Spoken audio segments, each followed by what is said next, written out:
दूर चाइना के टॉप के ऊपर, ग्रेट वॉल ऑफ चाइना से भी ऊपर की तरफ स्टेप्स का इलाका था जहाँ पर मंगोल ट्राइब रहा करती थी। और मंगोल ट्राइब के अंदर पैदा हुआ था चंगेज़ ख़ान, गेंगिस ख़ान, जिसका असल नाम ये नहीं था, ये उसका टाइटल था। ख़ान उसके यहाँ कहा जाता था, उनके यहाँ एक ट्राइब के एल्डर और बड़े को कहा जाता था। इवेंचुअली उसने जब सारी ट्राइब्स को अपने अंदर ले आए थे तो उन्होंने एक नया टाइटल बनाया था, चंगेज़ ख़ान का या गेंगिस ख़ान का नया टाइटल था, जिसके अंदर सारी ट्राइब्स उसके अंडर हैं। 1206 के अंदर उसने अपने फिर एक्सपेडिशंस का आगाज़ किया था। आगे जिक्र करने से पहले ये मैप को पहले अंडरस्टैंड कर लें कि इस तरह जब वो पुश करना शुरू हुआ था सिविलाइजेशन को, ऊपर से हमला आवर होना शुरू हुए थे, तो फिर आप समझ लें कि सारी आबादियाँ जो है ना वो बगदाद पे प्रेशर पड़ा, और ये जो ईरान के ऊपर प्रेशर पड़ा, अनातोलिया के ऊपर प्रेशर पड़ा, लोग पे लोग, कबीलों पे कबीले आ रहे हैं यहाँ पर। रोकना चाहें भी तो नहीं रोका जा सकता, क्योंकि पीछे से वो मंगोल फितना चला आ रहा है। अगर इसकी तारीख थोड़ी सी मैं बता दूं जल्दी से चंगेज़ ख़ान की, उसकी तारीख हिस्से के अंदर ये है कि जब ये ख़ान बन गया था, चंगेज़ ख़ान बन गया था, उसके प्लान्स के अंदर उसने सिर्फ एग्रेसिवली उसका टारगेट सिर्फ चाइना था। चाइनीज़ ने ग्रेट वॉल ऑफ चाइना बनाई थी, और ग्रेट वॉल ऑफ चाइना के बारे में ये तारीख़ है, याजूज माजूज वाले लेक्चर में मैंने साफ कहा था कि ये वो दीवार नहीं है, ना वो ये मटेरियल है, ना ये ज़माने के साथ मैच करता है, ना ये उस तरह समंदरों को जोड़ता है उस तरह से, तो ये कहीं से भी उसका नहीं बनता। और ये पहाड़ों के ऊपर है, ना कि नीचे सदैन या सदफ़ैन बनता है, ये वो नहीं बनता। ये इन्होंने बनाया था कि नॉर्थ से ये लुटेरे के तौर पे ही आते हैं, ये ना आ सकें।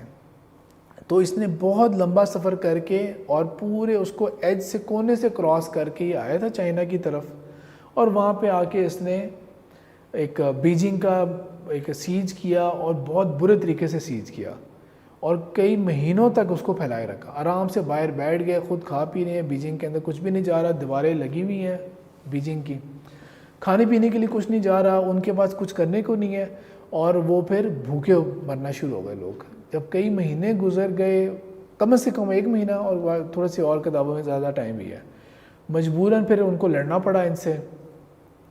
चंगेज़ ख़ान को इस कदर यकीन हो गया था अपनी फ़तह का कि उसने क्या किया, वो ख़ुद दाखिल भी नहीं हुआ बीजिंग के अंदर। बीजिंग एक तहज़ीब का एक बहुत बड़ा इलाका था, मत भूलें कि ये वो चाइना ही है जहाँ पे पेपर सबसे पहले बना था, पेपर की यहाँ से इजाद शुरू हुई थी।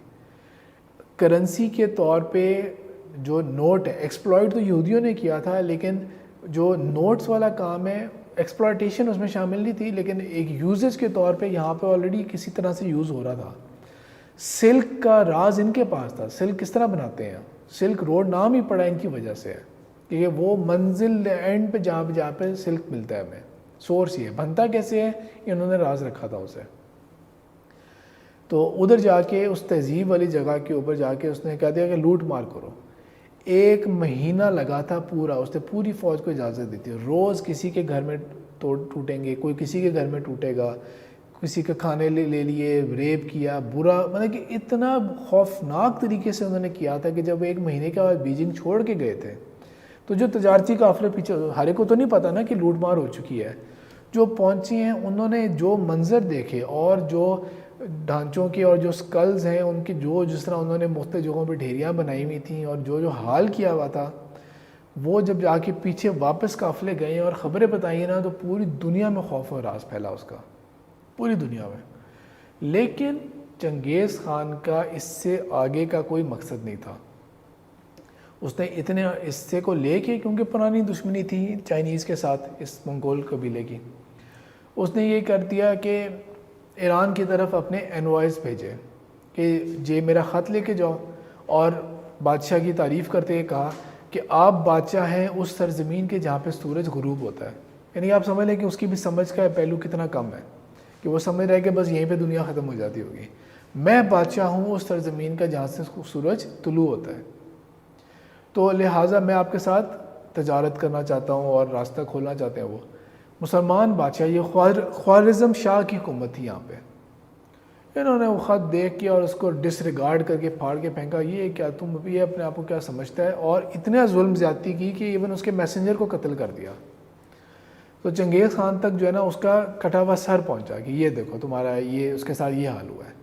यहाँ से उसका जो उसने फिर तबाहियाँ मचाई हैं दुनिया के अंदर, इस चीज़ ने उसको ट्रिगर किया था। और समरकंद की मस्जिद में उसने खड़े होकर जब कत्ल गारत खूब किया था तो उसने कहा था मैं तुम्हारे ही खुदा का भेजा हुआ अज़ाब हूँ, तुम्हारे खुदा का भेजा हुआ अज़ाब हूँ मैं।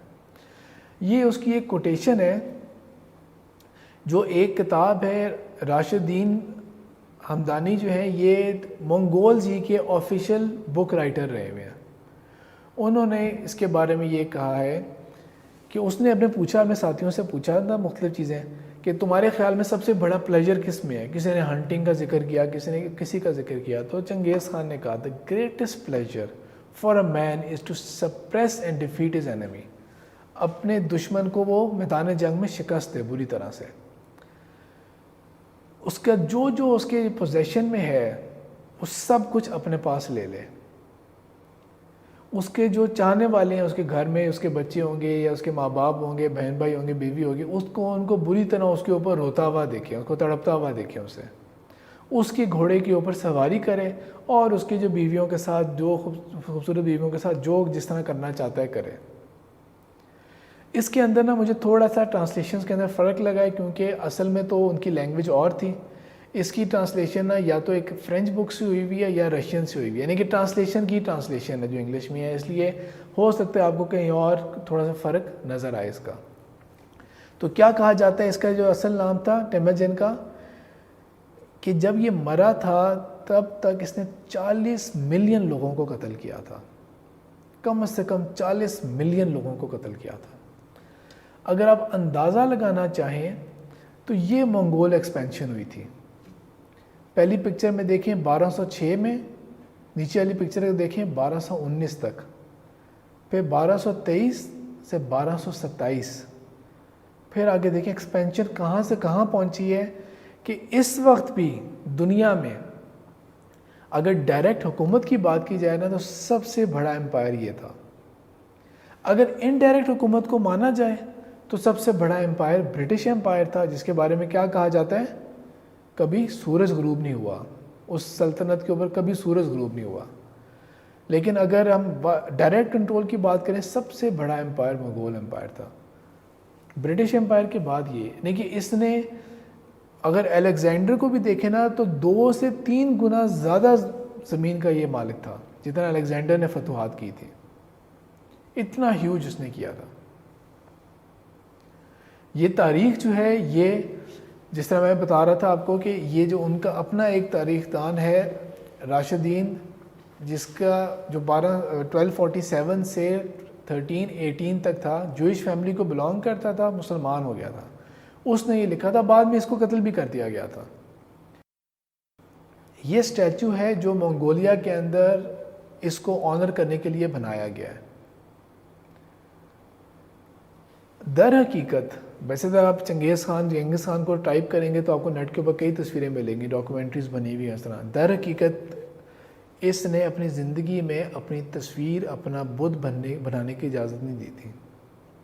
उसके ज़हन में कोई लेजेंड ऐसा था कि ये चाहता था कि मेरा इतना खौफ हो, लोगों मेरे नाम का इतना खौफ हो कि मेरी पिक्चर की ज़रूरत ना पड़े किसी को। अटीला का भी यही था।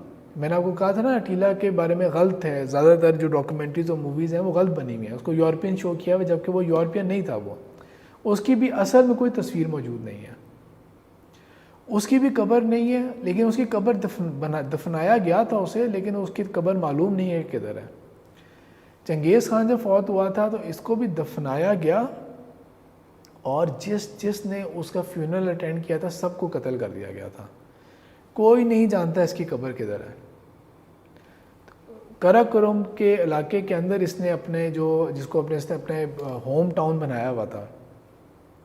जब ये फौत हुआ है 1227 में, तब पूरी दुनिया ने, जो इसके बाउंड्री के बाहर थे ना, उन्होंने सुख का सांस लिया था, क्योंकि जो अटैक था ना हर तरफ हो रहा था, ऊपर वेस्ट नीचे हर तरफ अटैक रुक गया। क्योंकि इनका तरीकाकार ये होता था कि सब ने वापस आना है, टेंट में मीटिंग होगी, अगला खान सिलेक्ट होगा। 1227 में ये फौत हुआ था। 27, 28 और 29 कुछ महीने ऊपर नीचे, तब तक जो है ना ये एक थोड़ा सा वेग सा रहा था। इसका एक और बेटा उसके बाद टेम्प्रेरी कंट्रोल रहा था, लेकिन इवेंचुअली फिर नया खान बन गया। ये गार्डियन जो यूके का पेपर है उसमें एक न्यूज़ है, एस्टिमेट है, यकीन करें, एस्टिमेट ये है कि दुनिया के अंदर हर 200 में एक बंदा लाजमी ऐसा है जिसकी जो जीन्स है ना वो गेंगिस खान से मिलते हैं। यानी कि आप इससे अंदाज़ा कर सकते हैं कि इसने कत्ल व गारत के अलावा रेप को किस तरह एज ए वेपन यूज़ किया था। और थ्रू आउट जो मैंने आपको मैप्स दिखाई हैं, ऐसा नहीं है कि इसने हर जगह पे जंग हुई थी, इतनी जगह जंगें नहीं हुई थी। इसने जंगें की थी, एक जगह जंग की, इतने बुरे तरीके से, इतना खौफनाक उसकी दास्तानें फैली कि अगले लोगों ने फ़ौरन हथियार डाले। जो कुछ इसने ख्वारिज़म शाह की हुकूमत के साथ कर दिया था और जिस तरह उसका सफाया किया था, उसकी दास्तान ही काफ़ी थी कि अगले खुद ब खुद सरेंडर करना शुरू हो गए थे, हथियार डालते जा रहे थे और हुकूमत फैलती जा रही थी। इसका बेटा आया था ओदेगे खान, जो एर्तुगरुल ड्रामे में दिखाया भी गया है, जिसको उन्होंने उसका आखिरी ज़िंदगी का आखिरी दिन दिखाया उन्होंने। हाँ, उसके अंदर भी अगेन कुछ नहीं कह सकते कि क्या वाकई एर्तुगरुल की से मीटिंग हुई थी नहीं हुई थी। इस पूरी सियासत के अंदर एर्तुगरुल एक बंदा था जो फ्रंट पे था, बिल्कुल उसके एक्टिव रोल था उसका, लेकिन क्या वो ज़ाती तौर पे इतना दूर गया था इससे मिलने, हम नहीं कुछ कह सकते। उनकी तारीख़ है, वो बेहतर जानते होंगे, लेकिन उनकी भी तारीख़ असल में ना किताबी तारीख़ नहीं थी। शुरू के चंद 100 साल के बाद जाके उन्होंने अपनी ऑफिशियल तारीख़ लिखी थी और इख्तलाफी बातों को साइड पे करके एक ऑफिशियल वर्जन लेके आए थे। तो जो ओदेगे ख़ान था, इसने हम कह सकते हैं सही मायनों में चंगेज़ ख़ान की हुकूमत को उसी तरह लेके चला था, यानी कि बिल्कुल कंट्रोल उसी तरह ही, खौफनाक हद तक कंट्रोल, खौफनाक हद तक जो है ना इसका वो था, इख्तियार था। और जिस इलाके पे ये आ जाते थे ना, यानी कि ये तो हो गई खून रेजी की बात हो गई, लेकिन जिस इलाके पे आ गए और हुकूमत इनकी इस्टेब्लिश हो गई है, अब वहाँ पर इनका इस कदर वो टहका और खौफ होता था कि क्राइम नहीं होते थे। यानी कि ये खुद कुछ करें तो करें, जुल्म करें, लेकिन किसी में हिम्मत नहीं होती थी कि कोई क्राइम कर सके। इस कदर खौफ लोगों का बैठा हुआ था, सज़ाओं के ऊपर भी और उनके ऊपर भी। मिसाल के तौर पे जो नोबल लोग होते थे, यानी कि मिसाल के तौर पे कहीं हमला किया इन्होंने तो कबीले के सरदार को पकड़ लिया या कहीं के बादशाह को पकड़ लिया, इनके मज़हब के मुताबिक, टेंगिज़म के मुताबिक, जो नोबल लोग होते हैं ना, जो बाइज़्ज़त लोग होते हैं, उनका खून नहीं बहाया जा सकता। ये बुरी बात है, यानी कि मारना है, कत्ल करना है, लेकिन खून नहीं बहाना। तो कत्ल किस तरह करेंगे? डुबो के मार दिया जाएगा, गला घोंट के मार दिया जाएगा और इस तरह की चीज़ें।